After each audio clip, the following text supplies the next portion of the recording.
Olá, interioranas destemperadas, olá, interioranos destemperados, eu sou o Otávio Uga, este é o Super 8 e hoje vamos falar da Frequência de X, A Marca da Morte. Os dois filmes foram lançados na gringa em 2022, mas aqui no Brasil só o primeiro havia chegado oficialmente até agora. Porque tudo indica que no dia que eu tô lançando esse vídeo, estreou finalmente essa segunda parte. Ainda bem, porque a terceira já tá sendo produzida e programada para chegar no Estados Unidos ainda em 2023. Trilogia mais vapt-vupt do cinema. Mas enfim, vamos lá conversar sobre essa segunda parte. Show? Então, simbora! Esse filme é uma pérola? No elenco, só a atriz principal Mia? Se ela ouvir essa piada, pode ser que não goste? Tudo isso e muito mais agora. Pearl é uma menina ingênua, mas nada inocente, que mora numa fazenda junto com a mamãe e o papai doente. Seu maior sonho é se tornar uma atriz de musicais para poder ser livre, viajar e sair desse fim de mundo. Mas, como querer não é poder, isso começa a despertar nela uma nociva frustração que, somada ao seu temperamento instável, pode ser o combustível perfeito para uma explosão de fúria. Como eu deixei claro num vídeo próprio e na live de Halloween de 2022, eu não achei X, A Marca da Morte um filme fenomenal ou revolucionário, mas ainda assim eu gostei e achei ele diferenciado. Explicando, X é inconfundivelmente um filme de terror e slasher, já que no esqueleto do roteiro a gente acompanha um grupo de jovens desavisados à mercê de assassinos impiedosos. Mas tem algo que separa X da massa de produções desse naipe. Creio eu que seja o fato dele narrar esse mais do mesmo de uma forma mais polida, caprichada e bem resolvida, com algumas boas subversões, algumas ótimas decisões narrativas e outras nem tanto, mas tudo bem, o saldo ainda foi bem positivo. Mesmo que, reforçando, a obra não apresente nada que supere os limites do subgênero no qual se enquadra. Mas Pearl não. Pearl sim supera, pois me pareceu comunicar mais, além de ser mais assertivo e com mais consciência do que precisava fazer para chegar onde queria. E fez isso tão bem que sobrou em valores e até serviu para dar um upgrade ao primeiro filme, não desmentindo ele e nem completando, por assim dizer, porque não é como se X fosse uma obra incompleta. Não, ele tem uma trama fechada e sobrevive muito bem sozinho. Mas é que a existência de Pearl dá ao antecessor mais traços, cores, sabor e mais sustentação. E enquanto faz essa benfeitoria ao X, obviamente também aproveita toda a sua substância para fazer jus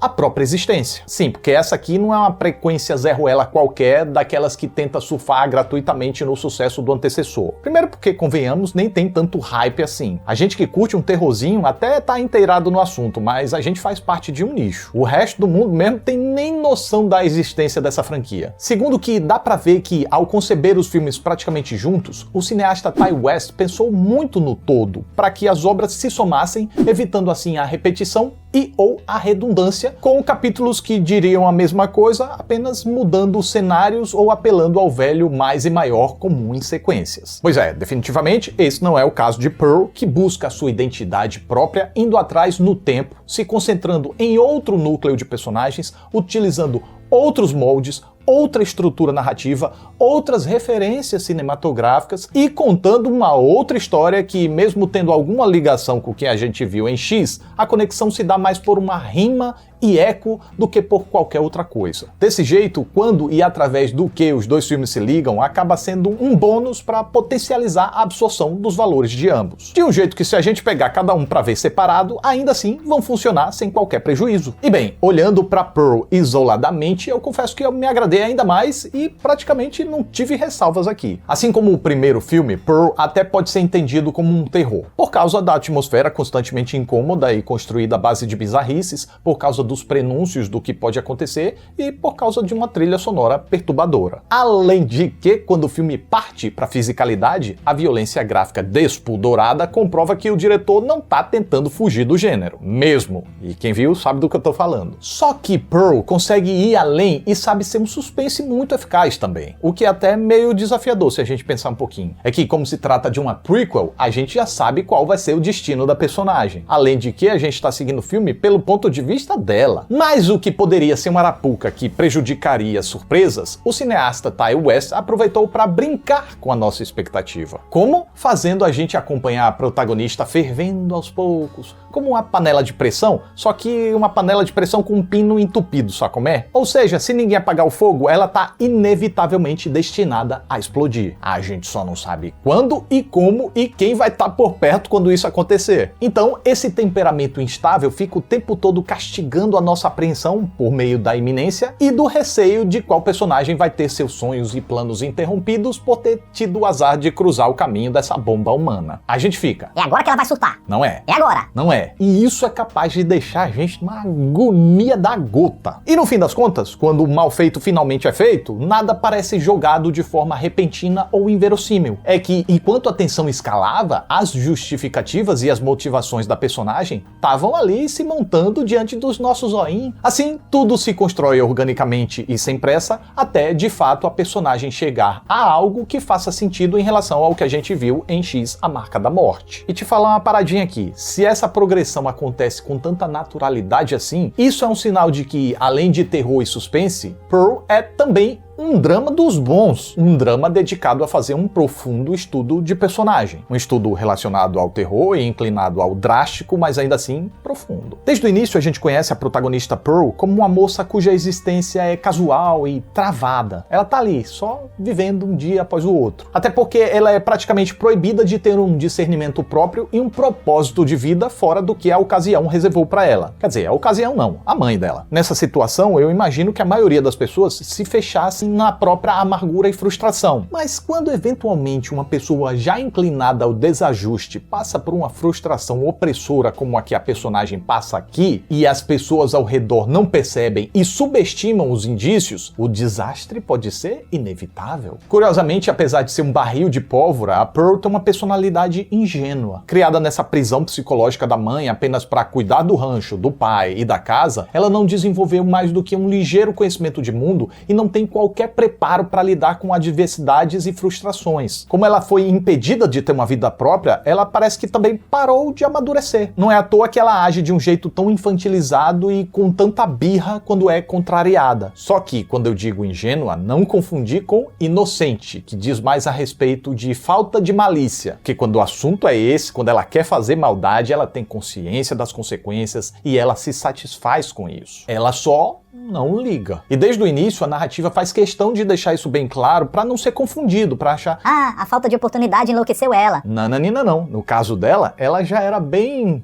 da pá virada. Ela foi criada com tanta restrição e repressão que, talvez para compensar, criou um mundinho em que só ela importa e que a ela todos devem servir e atender. Então, inocente ela não é mesmo, apesar de aparentar por causa da casca infantilizada. Inclusive, ela tem tanta malícia que usa essa imagem inofensiva como armadilha para pegar os outros desprevenidos. Desse jeito, com a malícia de um adulto, a falta de empatia e o narcisismo, talvez de um sociopata, e uma inteligência emocional de uma criança, talvez esse não seja um estudo de personagem que proporcione reflexões tão edificantes assim, sabe? Que muda a nossa vida, que faz a gente pensar, ah, nossa. Mas, de qualquer forma, ainda assim é valioso a gente ver uma vilã de filme de terror recebendo uma construção típica de um atento drama. Principalmente quando a intérprete Mia Goth estabacalhou a boca do balão. E não só atuando, como escrevendo o roteiro ao lado do diretor Ti West. É uma composição muito rica em elementos. Tem os mais óbvios, como o sotaque interiorano, a infantilização e o desajuste da personagem em momentos mais efusivos. Quando ela grita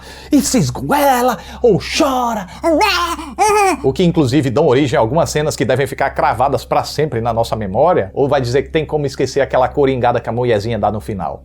Não tem, né? E o melhor é que, mesmo sendo toques bem evidentes, a todos ela dedicou o devido cuidado para não acabar caindo na chanchada. E o equilíbrio da composição dos momentos mais óbvios com os momentos mais sutis da psicologia da personagem faz toda a diferença pra gente ter certeza de que essa é uma atuação repetaculilson. A gente pode conferir esse contraplano com minimalismo na curiosidade indiferente quando ela tortura alguém ou algum animal, na satisfação maligna mais sincera quando faz mal a alguém que frustrou ela, na dissimulação para conquistar a simpatia dos outros através de uma falsa inocência, no deslumbre pueril diante de pequenas esperanças de se ver livre da prisão doméstica na qual ela se encontra, no encolhimento muito das expressões faciais, vocais e corporais diante da mãe, que é uma figura de autoridade máxima na vida dela e carcereira dos seus sonhos, e etc e tal, e coisa e pimba, e eu não conseguiria esgotar todos os pequenos detalhes que ela insere na composição dessa personagem. Então, diante de tudo isso e muito mais, Mia Goth não ter sido considerada nessa temporada de premiações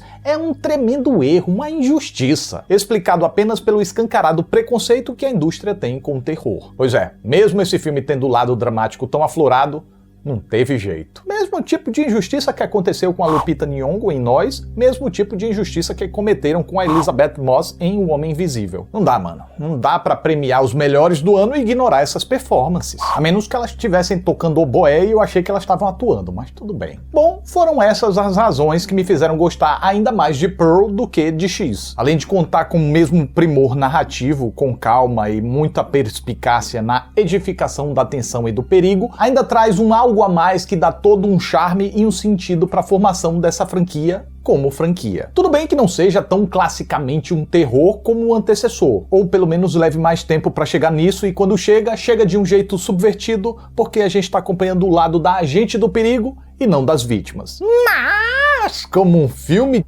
ponto, aí eu creio que Pearl comunique mais e, consequentemente, impressione mais. E essa é a minha reação enquanto eu assisti ao filme. Então é isso, mais um Super 8 tá chegando ao final. Eu fico muito grato pela atenção de vocês, muito obrigado, até a próxima e tchau.